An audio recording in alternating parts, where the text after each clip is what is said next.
Hello, in this video, I would like to share my approach to system design when building an AI-powered application.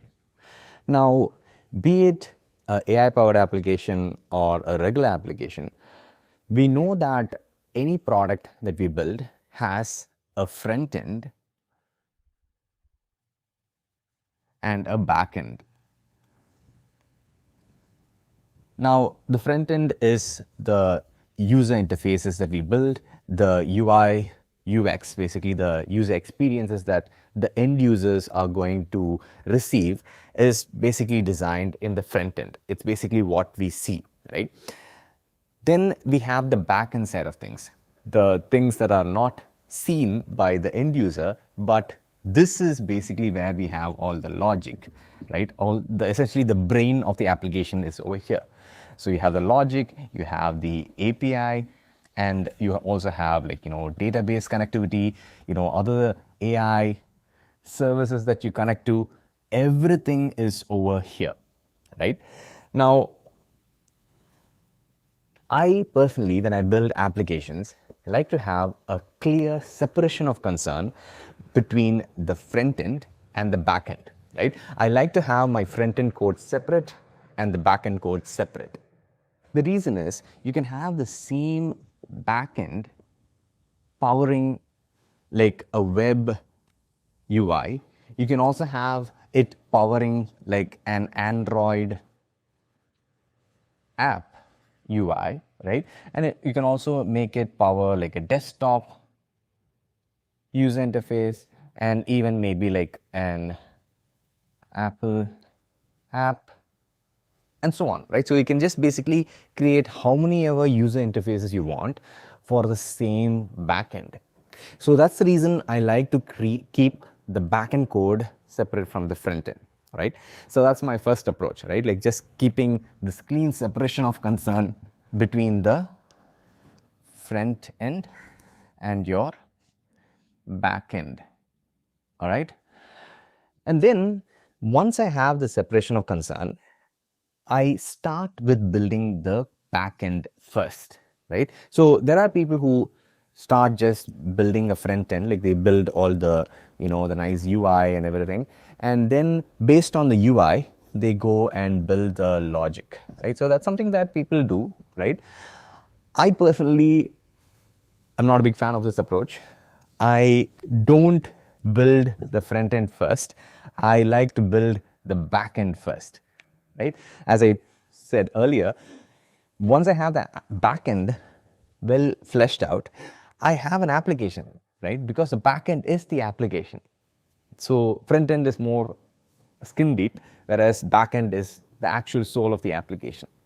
So I start with the back end, and even in the back end, there are a lot of things that you could set up, right? You can maybe start with the API, or you can start writing DB database code, or if you have some AI API like Cloud API, you can start writing that.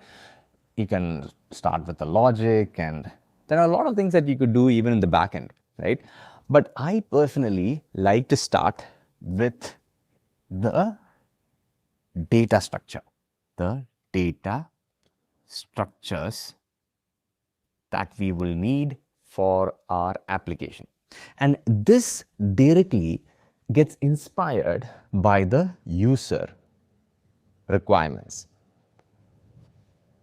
So the user requirements dictate the data structures that we would need. Imagine you're building, say, for example, a project management system. And in that project management system, let's say there is always going to be something called a project. So you should be able to create n number of projects, right? So you can either create project 1 or project 2 or project 3 and so on, right? And then under each project, maybe you should be able to create a bunch of tasks, right? So task 1 and task 2 and so on. And under each task, you should be able to assign some sort of a worker, right? So you should be able to have some sort of a person assigned to that task, right? So you can have worker 1, you can have worker 2 and so on, right?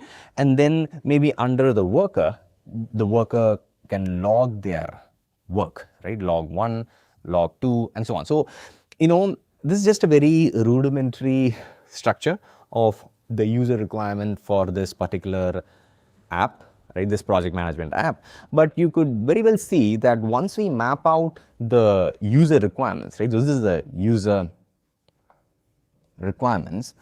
By first of all talking with the user, you get to understand what is the structure that we will need to have in order to facilitate this feature of having these number of projects, and under each project having tasks, and under a task having a worker, and workers being able to log their work, right?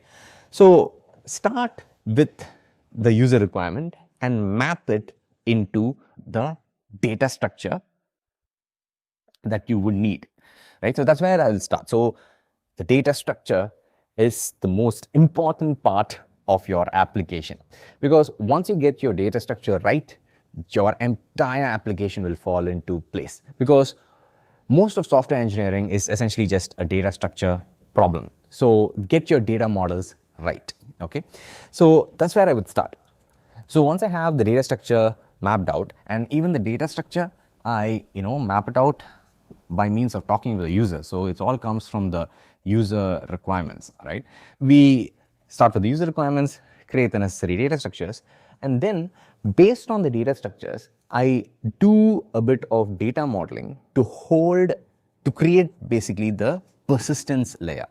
So what is this? This is essentially the database, right? So the database that we want for holding this data structure.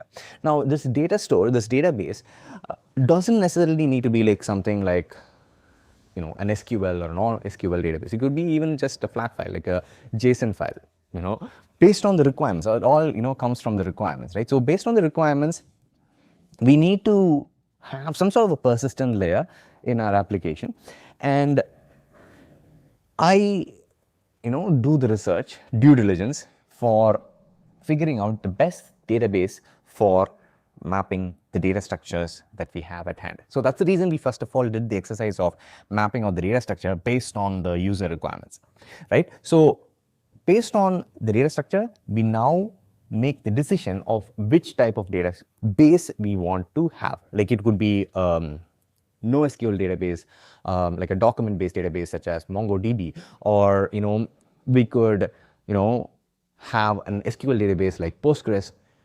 It all depends on the data structure that we have at hand. Okay, so that's what I would do next. I will just build the persistence layer. Now, once I have decided and have a bit of persistence layer, the next thing that I would do is I would start building the API. All right, so what is this? So this is the application programming interface. So by means of the API is how the end users, essentially the front-end users, are going to get access to the data structure and all the logic that we have.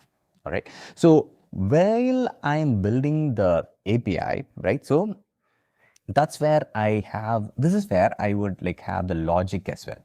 Now, the reason I don't do logic and then API is because this API essentially helps me to start testing things, right? So I don't even need a front end, but just by means of calling this API, right? It could be through the web, or it could directly be like a Python module for all that matters, but I would have specific API that I could call, which would in turn have the necessary logic, which makes use of the data structures and the persistence layer. So this will help me to test my application, whether it is actually working or not, right? So that's the reason I start with the API, and based on the API, I build the logic. Okay, so actually this just goes hand in hand. I just build the logic and the API interchangeably with in the same time. Now, why I do this, I am a big believer in test-driven development, right? So as I build the API, right, I make sure I first of all write the test for each of these different API calls that I do, and first I write a failing test, and then I write the logic and all the necessary things to make the test pass, right? So that's my approach.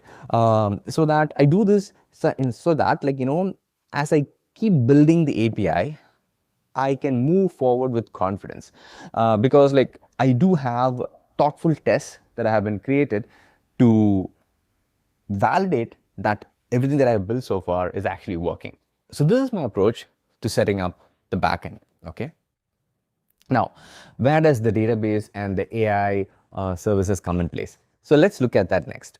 When it comes to the backend itself, we're going to have our main API, right? So that's basically the entry point for any user to use the backend, right? Be it the front end, or if somebody wants to directly use our backend services, this is basically the deliverable, right? The API is the deliverable. Now imagine we are setting up a web RESTful API.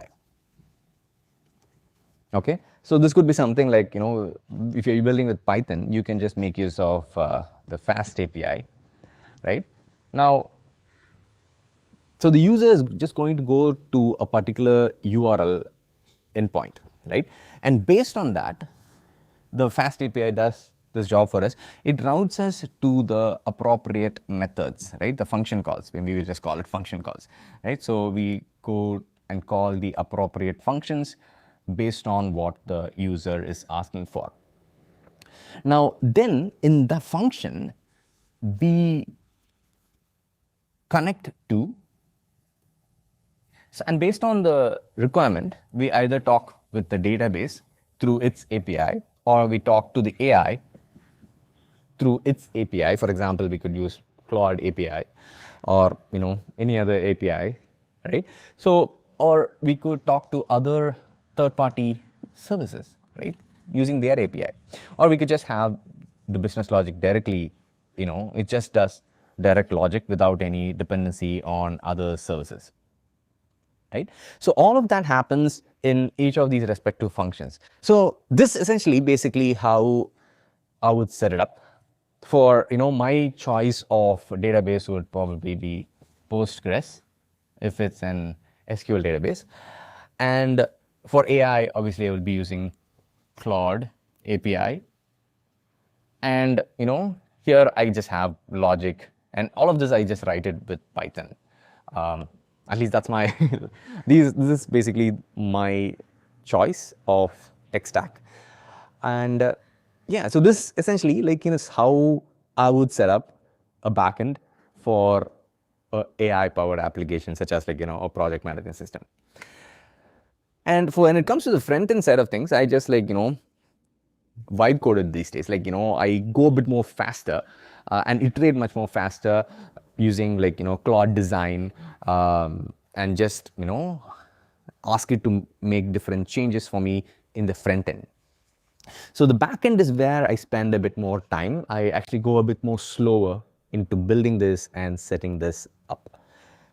So yeah, so that's how I would approach, that's basically what would be my system design when it comes to building an AI powered application. Hope this video was useful. Thanks for watching.